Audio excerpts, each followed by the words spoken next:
Bueno, pues la verdad es que esa idea de ver gala siempre me ha gustado mucho, ¿no? La idea es que eso que dice que de alguna manera un cineasta tiene que ir a la búsqueda, ¿no? Digamos, de la película que está haciendo, ¿no? Y que un poco lo contrario casi es como instrumentalizar el cine, ¿no? Esa división entre, digamos, aquellos que tienen la película clara, absolutamente concebida de antemano, el guión perfectamente escrito, que saben cómo van a resolver cada cosa, cómo lo van a rodar, y un poco te queda esa sensación a veces de, entonces, qué aburrimiento, ¿no? O sea, si el cine estuviera ya todo tan claro de antemano, ¿no? Frente a los cineastas, digamos, que de alguna manera filman o salen a hacer la película un poco para terminar de saber exactamente qué película quieren hacer. Y ese descubrimiento, ¿no? De alguna manera, es lo más emocionante, ¿no? de hacer el cine, ¿no? Entonces, en Los Ilusos había, o me gustaría pensar que había algo de eso, ¿no? Que había algo de ir sobre la marcha, ¿no? Y de un poco con la envidia esa que te producen a veces pues, los escritores, los pintores, incluso los músicos, ¿no? Cuando quizá por tener menos materiales, menos impedimentos, menos instrumentos por medio, pues se pueden permitir ese tipo esa manera de trabajar, ¿no? Entonces, hay una frase que me gusta mucho de Marguerite Duras que dice eso de yo escribo para saber de lo que quiero escribir, ¿no? O algo así, mejor dicho. Pues un poco eso. Con Los Ilusos había una sensación de escritura sobre la marcha, ¿no?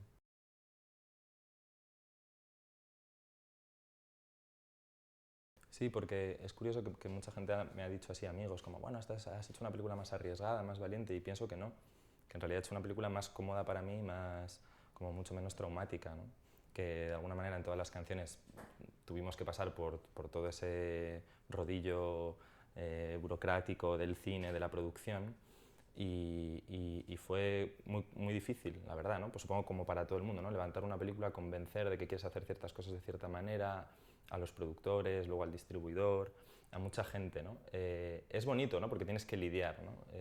Pero es verdad que es muy agotador y siento que con Los Ilusos en realidad me lo he puesto más fácil. O sea, en contra de lo que puede parecer, he hecho una película donde no dependía de tanta gente, más me podía permitir administrar mis tiempos, sentir eso que no dependía de nadie y tal, y un poco hacer lo que quería, ¿no? Las dificultades, digamos, que estaban como en otra parte, ¿no? Pero pienso que he hecho una película como muy a gusto, ¿no? Muy tranquilo, ¿no? Sin tener como excesivas preocupaciones, ¿no? O las preocupaciones que tenía en todo caso eran las que me parecían las justas, ¿no?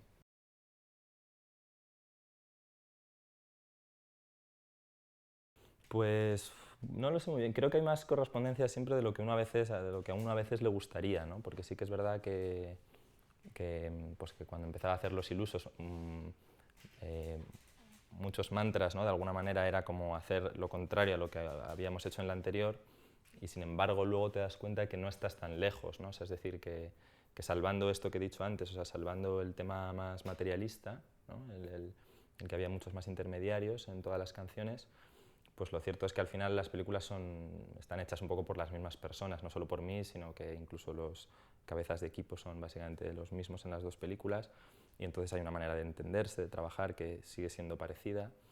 Y luego a nivel de lo que las películas significan para mí, hombre, sí que las ubico en momentos como muy distintos, ¿no? Personales, ¿no? Y búsquedas distintas en cierta forma, pero creo que al mismo tiempo pues bueno, fíjate, ya mientras localizaba, me acuerdo que bromeaba con el director de arte que incluso volvíamos a muchos lugares donde habíamos rodado en todas las canciones, y lo que pasa es que donde en todas las canciones filmábamos, a lo mejor, imagínate, un parque determinado, pues aquí decidimos filmar como la parte opuesta que no habíamos filmado en la otra parte, ¿no? O bajar un peldaño por abajo en un puente, ¿no? Habíamos rodado encima de un puente, pues esta vez rodamos por abajo, ¿no? Entonces eso me llevó a concebir la idea de que estábamos haciendo como la cara B o como la zona sucia, ¿no? De la otra película, y como un desmontaje también de la otra película, ¿no? Pero en el fondo eso es que están ligadas, ¿no? Aunque sea para contradecirse a veces, hay una ligazón muy clara.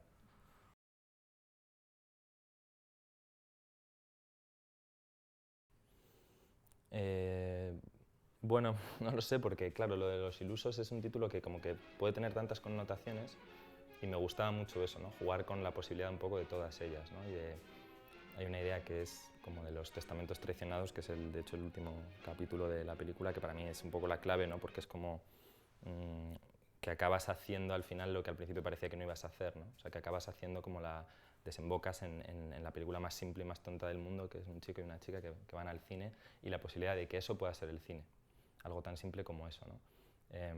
Pero eso es algo a lo que llegué durante el proceso de la película, ¿no? A esa especie de obviedad, pero no pude partir de esa obviedad, ¿no? O sea que, no lo sé.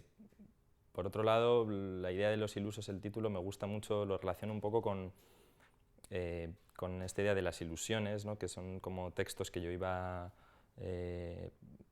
recopilando antes, digamos, de hacer la película, y eran como ideas de películas pues, que te surgen todos los días, ¿no? En cualquier situación cotidiana.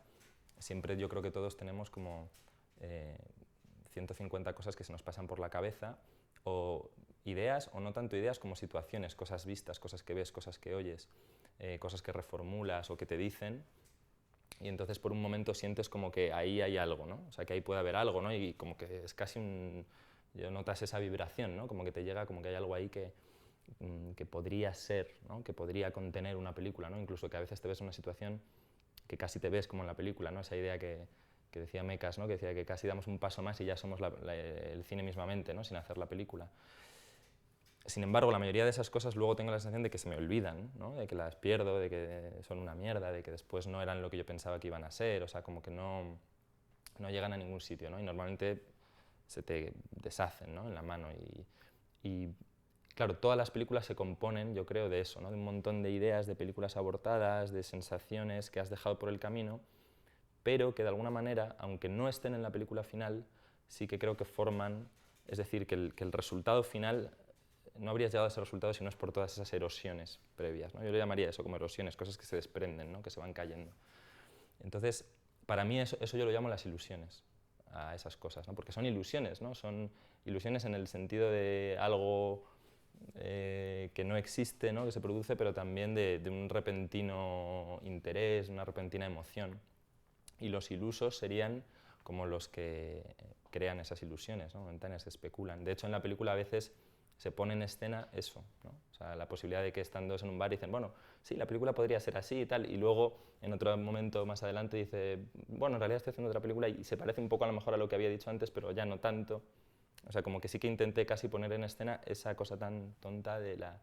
Pero para mí importante, ¿no? Que no lo he visto tanto en el cine, del proceso creativo, que siempre es como que te llevan, se retratan los momentos más, bueno, como más evidentes, ¿no? Y no esos momentos tan frágiles, ¿no? Y tan así, ¿no? Como especulativos y que no sabes muy bien a dónde van, ¿no? Quería como que se viera eso en la película.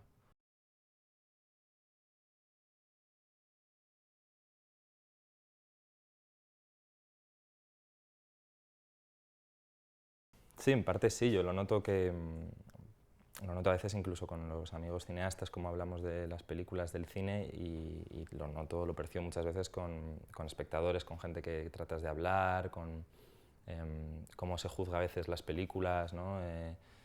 Sí, hay una impaciencia, una especie de ansiedad, y hay si uno puede en su modesta manera rebelarse un poco contra eso, zarandear esas ideas, cuestionar, que además no es que estés inventando nada, y eso me parece interesante. Yo no concibo, o no me veo en eso tampoco un cineasta futurista ni que pretende imponer nada, me veo más como, o sea, me gusta la idea de la historia del cine, me gusta la sensación de que ha habido otros antes que tú probando mismas cosas y que tú de alguna manera continúas una línea, heredas o sea, que hay una idea, discurso que evidentemente modificas y que adaptas a ti. Es decir, que estamos dando pequeñas luchas, cometeríamos un error los que hacemos cine, los que lo vemos, en dar por hecho cosas, que yo noto que a veces sabemos que Renoir hizo la regla del juego y luego Rossellini hizo Viaggio in Italia y eso empezó el cine de la modernidad y ya está. Dices, no, no está. Para la gente no está. Tú sigues poniendo, y yo lo he probado con espectadores buenos además, ¿no? Viaggio in Italia hoy y sigue generando muchas veces los mismos problemas que generaba, que leímos que generaba en su momento. La regla del juego lo mismo, y así muchas otras películas, ¿no? Entonces, aquí en Los ilusos, cuando estamos planteando rupturas de tipo que a lo mejor no toda imagen tiene un sonido sincrónico, que los planos y que a lo mejor hay sonidos a los que no les corresponden imágenes, no está tan claro, no es nada nuevo, lo han hecho cineastas en los años 20 casi, o a principios casi de los inicios del cine, ¿no? Y sin embargo creo que hay que seguir ahí, o sea, hay como que seguir poniendo eso, porque la prueba yo lo he tenido con Los ilusos, es que mucha gente considera eso como golpes novedosos, ¿no? Yo digo, no lo son, continúan en una línea, ¿no? Y me he perdido lo que me decías de la paciencia. Sí, o sea, es algo así, me pasa mucho con la canción, ¿no? La canción del hijo es un buen ejemplo, yo lo he vivido, que es, mucha gente dice, joder, ¿por qué la has metido entera, no? O le llama la atención eso, y digo, bueno, pero ¿es tan raro realmente? O sea, es decir, oímos un montón de canciones enteras a lo largo del día, ¿no? Y vamos a conciertos y vemos canciones enteras, ¿no? Como que, por ejemplo, en una película, la sensación de una comida entera o incluso una escena de sexo hecha de principio a fin, como ha habido ahora esta tan famosa de la vida de Adele, como que no genera este problema, ¿no? Quizá porque es sexo, pero otras muchas cosas que se muestran en el cine, en cambio una canción es curioso, ¿no? Que siendo de las cosas probablemente más fuertes, ¿no? Que uno puede vivir en su día a día, la escucha de una canción, tanto en un aparato como en un concierto, no se ve. Y la prueba para mí clara es lo de Searching for a Sugar Man, ¿no? Que es una película consagrada a un músico y que supuestamente es genial y las canciones son geniales y son canciones de 3 minutos y no se oye ninguna canción entera en ningún momento de la película. A los 30 segundos siempre corta, ¿no? Por eso la de los Coen última me parece genial, que empieza ya con una canción y la canción empieza a tocar y va hasta el final, ¿no? ¿Por qué no, no? Y por ejemplo yo con el hijo en la película y con este tema de cabalgar, la verdad es que me basé un poco, no tiene nada que ver, pero veía por internet pues, todos estos portales que hay ahora de filmaciones de conciertos en directo, ¿no? Por ejemplo la Blogothek o este tipo de sitios, donde me gustaba mucho esa sensación que se creaba de un directo, ¿no? De una canción, una pieza, donde la cámara podía oscilar y de repente te hacía descubrir un salón donde había gente escuchando, ¿no? Y un poco hice una puesta en escena de eso, que no tiene que ver, pero que surge de ahí, ¿no? Y, ¿por qué no, no? Porque yo veía ahí unas emociones que me apetecía que estuvieran en la película y además ese momento, pues, para mí abre la película hacia otras cosas y tal, y tenía que estar entero, no habría sabido dónde cortarlo. De hecho, durante el montaje creo que tuve la canción ahí y obviamente siempre estaba la posibilidad de en un momento cortar, ¿no? Y no dejarla. En todas las canciones, por ejemplo, se oía una canción de Battiato y no se oía entera, se oían 4 minutos o algo así, ¿no? Pero en un momento sentí que tenía que cortarla, que era lo bonito era precisamente que no acabara porque lo quería empalmar con otra cosa, o sea que no es algo, creo que es algo orgánico el que esté hasta el final la canción, es que realmente, físicamente sobre el montaje no vi la razón para meter un corte en medio, ¿no? La única razón hubiera sido que me estoy pasando, o la gente lo va a percibir largo, me hubiera parecido un criterio muy raro.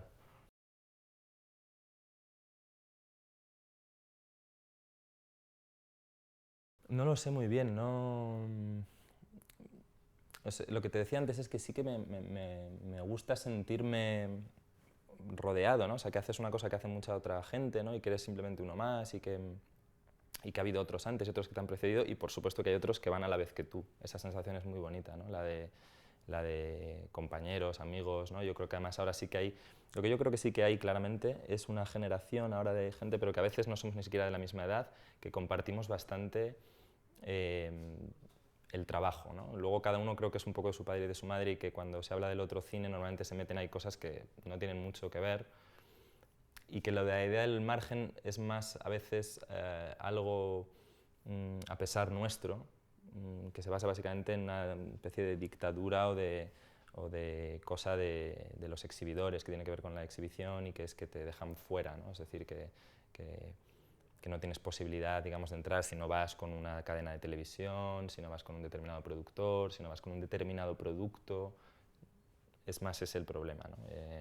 Realmente lo que veo es que hay un montón de gente haciendo cine con muchas ganas de hacer cine y que a veces se le pone en el margen, pero que si le dieran la oportunidad de tener un estreno en más salas o incluso más dinero para hacer determinada película, lo harían muy felices, lo haríamos muy felices.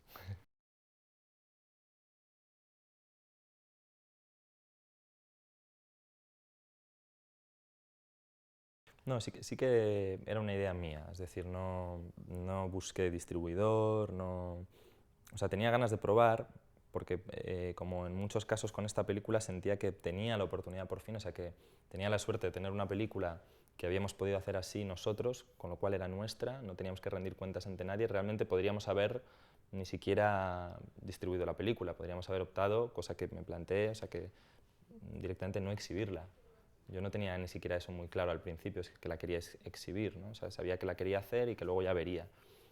finalmente hubo un montaje y pues la empezamos, fue natural, hubo un montaje, pues la empiezas a poner a algunos amigos porque más o menos quieres que la vean y finalmente te vas lanzando, ¿no? Y entonces surgió de una manera bastante natural y la idea de continuar siendo coherentes con el cómo se había hecho en la exhibición, ¿no? O sea, es decir, me pasa ahora, ¿no? Que tengo que distribuir la película en DVD o no, ¿no? Entonces la pongo en Filmin o se la doy a Cameo, yo qué sé, ¿no? Y tengo la misma duda, ¿no? Y digo, bueno, ya lo haría casi por agotamiento porque ya estoy al límite, pero realmente no debería. Si mantengo la coherencia, la editaré yo en DVD y la colgaré yo en un portal que pueda gestionar yo eso, aun sabiendo que voy a perder posibilidades también a lo mejor de visionados o de espectadores, ¿no? Pero lo bonito es que la película siempre nos ha marcado un poco el camino de lo que había que hacer y lo que no. Estaba muy claro aquellas cosas que chirriaban, aquellas cosas que decías, no pega que esté aquí, no me apetece mandarla ahí, no quiero que esté allí, ¿no? Y lo bueno es que no tengo por qué llevarla allí, no tengo ninguna necesidad, ¿no? Eso ha sido una gran sensación muy buena con la película, ¿no? De todo el rato, ¿no? Es que no me importa si no está ahí, no me importa, no saco nada, no necesito una devolución específica de casi ningún tipo, te diría, ¿no? Más allá de que lo vean unos cuantos y que te digan, pues la he disfrutado y ya está.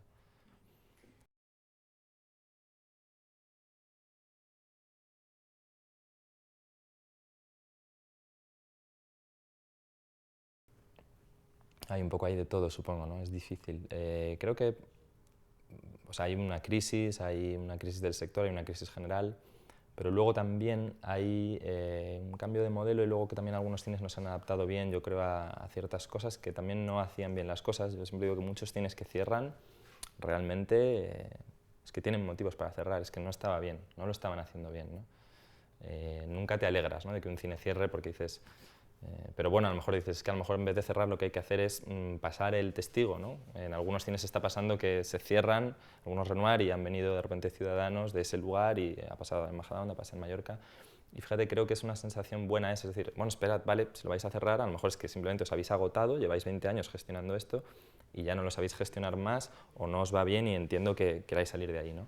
Pero lo que hay que intentar es que no se carguen lo que es la sala, ¿no? Porque yo creo que la sala sí que nos va a seguir apeteciendo. Las películas probablemente van a cambiar de duración y acabaremos llamando películas a cosas que ahora no llamamos películas. Esa sensación sí que lo tengo, es normal, igual que no se llamaba novela. Incluso yo creo que Cervantes no tenía tan claro el concepto de novela cuando escribía El Quijote, ¿no? O sea que, y luego otros vinieron detrás y dijeron que eso era la gran novela. Entonces también puede ser que mañana, y ya pasa, ¿no?, que algunos vienen y ponen ciertas cosas que otros consideran solo artefactos y dicen, no, esto es cine y tal. Y pasa así, ¿no?, con muchas cosas. Entonces, bueno, creo que es como, hay algo, una mezcla ahí de todo, pero intento pensar que, por no deprimirme, básicamente, creo que es importante como que también nosotros inventemos nuevas cosas. Yo creo que es muy importante que siga habiendo un lugar, o sea, que el cine siga teniendo algo social, de salir, que esté relacionado con la vida, que no se quede enclaustrado en el ordenador de uno, en la casa de uno. Esa idea no me gusta porque ya no tanto por el visionado de la película en sí mismo, ¿no?, que sigo pensando que es bonito cuando vas a una sala, que te la proyectan y que no tienes interferencias y que el visionado siempre es más poderoso, sino porque me parece que todo lo que conlleva, ¿no?, el salir, el salir de tu casa siempre, y de uno mismo también, y eso siempre va a estar bien. Entonces creo que tenemos que salvar eso, esa sensación, y lo que pasa es que a lo mejor hay que producirla de otra manera, ¿no? La experiencia esa, por ejemplo, en algunos pseudocines que hay ahora, ¿no?, de cafés, donde de alguna manera decidimos que no importa ya tanto a lo mejor la calidad de la proyección, pero seguimos queriendo la proyección compartida, ¿no?, de alguna manera.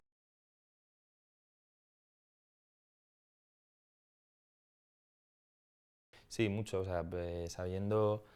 Es que es clave en la película eso, ¿no? En cualquier película es clave la cámara con la que filmas, qué objetivos tienes, cuántos minutos, cuánto puedes rodar, cuántas tomas puedes hacer. Eso es algo que un director no solo no debe ni puede, yo creo, ignorar, ¿no?, sino que tiene que hacer que todo eso, digamos, aceptar, asumir eso, ¿no?, lo que uno tiene, ¿no? El cine yo siempre lo pienso como arte materialista en el buen sentido y posibilista, y que por tanto consiste en eso, en tener muy claro qué se tiene y trabajar desde eso.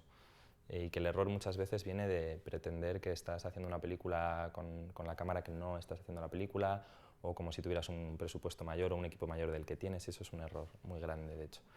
Y en este caso es una película en eso un poco de... se suman una serie de circunstancias de que había la posibilidad de latas sobrantes de Super 16, de la película de Javier Rebollo, y que yo sabía que un tío mío tenía esta vieja cámara SR1, y a partir de ahí empezó a recopilar como película caducada de otros sitios, y mucha gente me prestó a otros cineastas, obviamente que tenían allí pues, un montón de latas sin usar, incluso la propia Kodak nos dejó algunas latas en mal estado, o a veces es que simplemente con que tuvieran una pequeña bolladura ya no la podían comercializar. Y yo decía, bueno, si a mí me la dais, yo me hago responsable de cualquier fallo que pueda tener, y así, digamos, juntamos unos 5.000 metros de película. Y a lo largo, digamos, de 7 meses conseguimos juntar eso, y con eso se rodó. Entonces ahí, pues lo de siempre, ¿no? Haces tus, más o menos, sabes, vas calculando lo que tienes, lo que no tienes, hay mucha toma única en la película, pero no pasaba nada, es que todo iba un poco en esa misma línea, ¿no? Porque tampoco había un guión definido, no había guión de hecho, algunas veces sí que se daban diálogos, pero incluso cuando se daban diálogos se daban prácticamente 2 días antes o un día antes, es decir, que todo el mundo trabajaba en un nivel de precariedad parecido. Y eso era bonito, había una armonía en ese sentido, yo creo, de cara a todos, ¿no? El actor tenía esa misma sensación de no tener un montón de cosas que habitualmente tiene, el director de fotografía tenía esa sensación de no tener un montón de cosas, yo también, el director de arte también, todo es igual, ¿no? Y, y yo creo que eso, es, una vez lo tienes claro y empiezas a trabajar desde ahí, pues eso también sabes que le va a marcar a la película un carácter, un estilo, ¿no? A la hora también de trabajar, pues el hecho de que la cámara pese 10 kilos influye.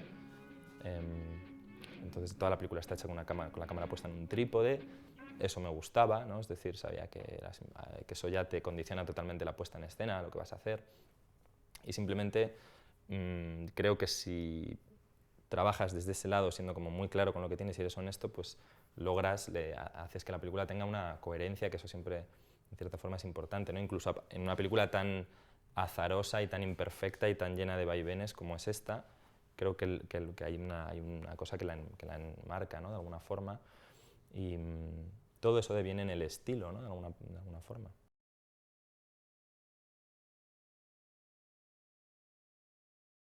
Yo mismo me lo pregunto, todavía no lo tengo muy claro. O sea, no quiero además hacer como un discurso así como nostálgico de hay que rodar en cine y tal. O sea, a mí me gusta mucho el digital y creo que tiene muchas ventajas frente al cine, pero me da bastante rabia y cada vez más. O sea, en un momento creo como que de tanto oírlo, yo mismo había aceptado esa idea de no, vivimos una época digital y ahora todo el cine va a ser digital y es así, todo cambia. Y luego dices, espera un momento, porque a lo mejor esto es una estafa otra vez, ¿no? Y básicamente es una decisión de una serie de empresas, ¿no? Porque ¿por qué no se va a poder seguir usando una determinada paleta, ¿no? Una determinada manera de por qué no se va a poder seguir filmando? Claro, ahora ya veo que luego hay directores que tienen la posibilidad de decirlo, como puede ser un Tarantino, un Spielberg, de decir, no, es que yo quiero seguir filmando y voy a seguir filmando en cine. Claro, ellos se lo podrán permitir. Y a mí me sigue pareciendo que, que tendría que poder ser una posibilidad. Lo cierto es que nos lo van a poner prácticamente imposible, es muy difícil. A mí me gusta, por ejemplo, el híbrido, o sea, me gusta la sensación de...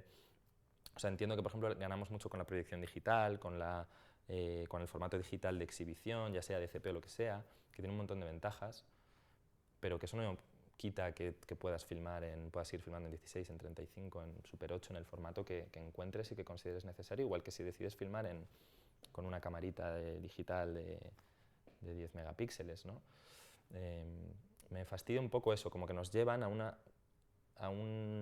de nuevo a lo mismo, a que todas las películas tengan la misma factura, ¿no? Todas seriadas igual, ¿no? Eso me molesta bastante.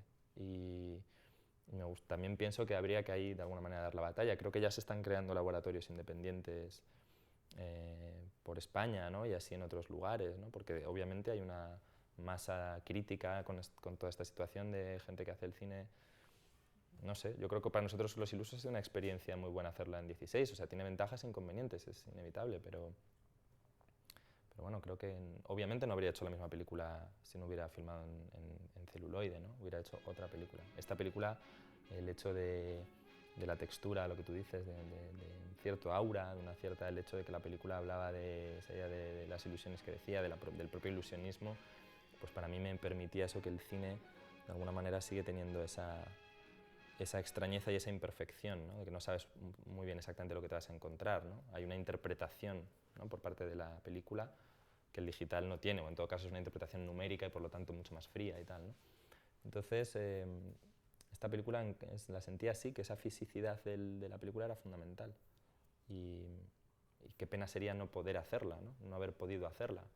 Pensar que a lo mejor el año que viene ya Los Ilusos no la podría haber hecho si me hubiera surgido hacerla.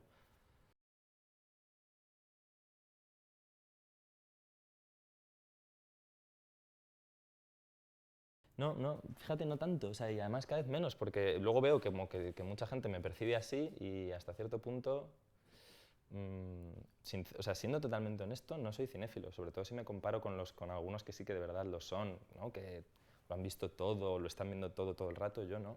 La verdad. O sea, me gusta mucho el cine y veo películas, pero no tantas, me controlo bastante en eso. Sí que es verdad que he tenido, a lo mejor por criarme, porque mi padre es director de cine y había muchas películas en casa, he visto obviamente más películas mejor que una media habitual, pero no me considero para nada de verdad un cinéfilo, o a veces esta sensación que das, ¿no? Como que parece que estás todo el día metido ahí en el cine. No, de hecho no me gusta y en general asocio el cinéfilo a veces a gente hasta enferma y con la que me mantengo, si puedo, incluso a una cierta distancia de seguridad.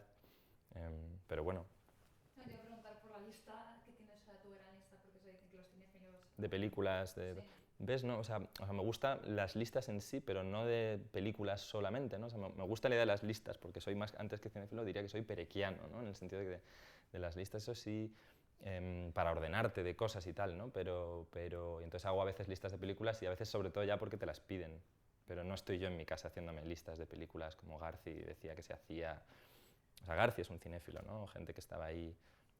Javier Rebollo es un cinéfilo en cierta forma, ¿no? Y muchos otros que conozco lo son, ¿no? Y son increíbles. Yo no puedo seguirles una conversación ni 10 minutos.